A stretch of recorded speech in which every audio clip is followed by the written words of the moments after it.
Was banning the A-rig the right decision, and how has it some effect on today's fishing? Welcome back to the channel. Welcome back to the vlog. If you're new, my name is Steve Chapman. There are a few lures in history of bass fishing that have stirred up as much controversy as the Alabama rig. Some call it genius, some call it cheating. But here's the real question. Was banning the A-rig in professional fishing the right call? Or did we hold the sport back? The A-rig hit the bass fishing world like a bomb in the early 2010s. It has 5 wires, multiple swim baits, and the ability to mimic an entire school of bait fish. Overnight, it changed everything. Tournaments were dominated by it, and some anglers swore it was just unfair. Now, a little bit of the history about the Alabama rig, or the A-rig. The Alabama rig was banned primarily because of its high effectiveness in mimicking a bait fish school, and it was seen to diminish the skill required for tournament fishing and to create a level playing field. However, everyone had the opportunity to use the same lures, the same Alabama rig. As I mentioned, it was excessive effectiveness. It outfished every lure. And think about that. It outfished every lure. Next, it was skill reduction. Instead of figuring out what they were eating or what they were biting or patterning a fish, you just stuck on that Alabama rig and knew that if there was a bass around, it would chase a school of fish and eat it. Because that's what they do. They're looking for ambush. They're looking to ambush baits. They're looking to ambush forage fish. And the Alabama rig, looking like a school of fish, triggered a reaction in those bass, and big bass. Next, it created an uneven playing field, something I don't really agree with.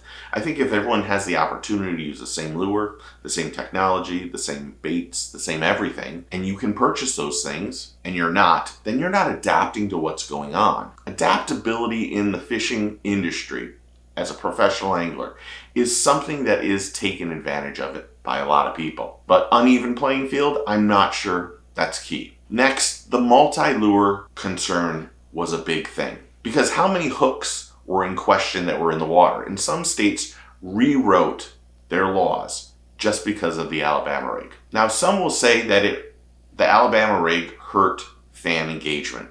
Now, you can look at both sides of that. But in this case, we're going to look at the con of it. Because if everyone slung that bait, tournaments could lose diversity and storytelling appeal. At the same time, everyone wants to see big fish caught. Alabama rigs helped create a lot of big bites.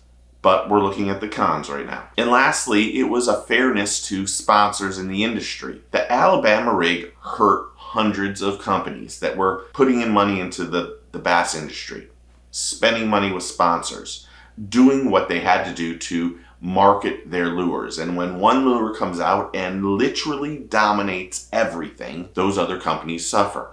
And because of that, B.A.S.S decided this is something that we need to look into. We need to decide if we're going to allow the Alabama rig or if we're not, because it is hurting the industry and the sponsors. Now, what are some of the arguments against the ban? Number one, it's another tool. Some might say forward-facing sonar, giant glide baits, have changed the game just as much. They have changed the way fishing is done.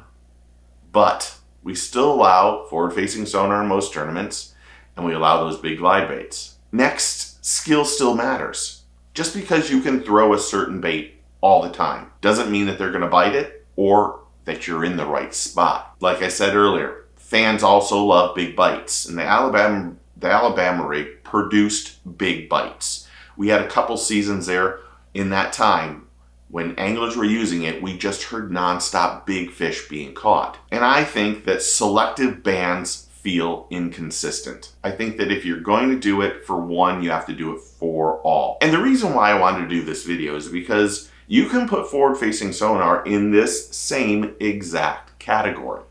You can put giant glide baits in there too. Why are we going to ban one and not the other when it is a tool that we are going to use? And I don't like forward-facing sonar, but I do think that some of the things that made the Alabama rig successful are things that are important to this industry and the sport and hobby. The Alabama rig is still alive and well, and everyday anglers still use it to catch giant fish. But in the tournament world, it remains outlawed. What do you think? Did banning the A-rig save competitive bass fishing, or did it rob fans and anglers the next generation and evolution in the sport? Drop your thoughts in the comments below. Was the ban fair, or should the A-rig make a comeback? And if you like these kind of videos, do me a favor, hit that subscribe button so you won't miss the next one. I gotta say thank you to all the new subscribers and members and everyone who's interactive on this channel. Rough time, and you guys are saving me through it, so thank you. But if you're not a subscriber, click that button.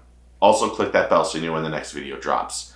I can't say thank you enough. It's a humbling experience. I really do appreciate all of you. But until next time, take a kid fishing, tight lines, cheers, and get your fish on.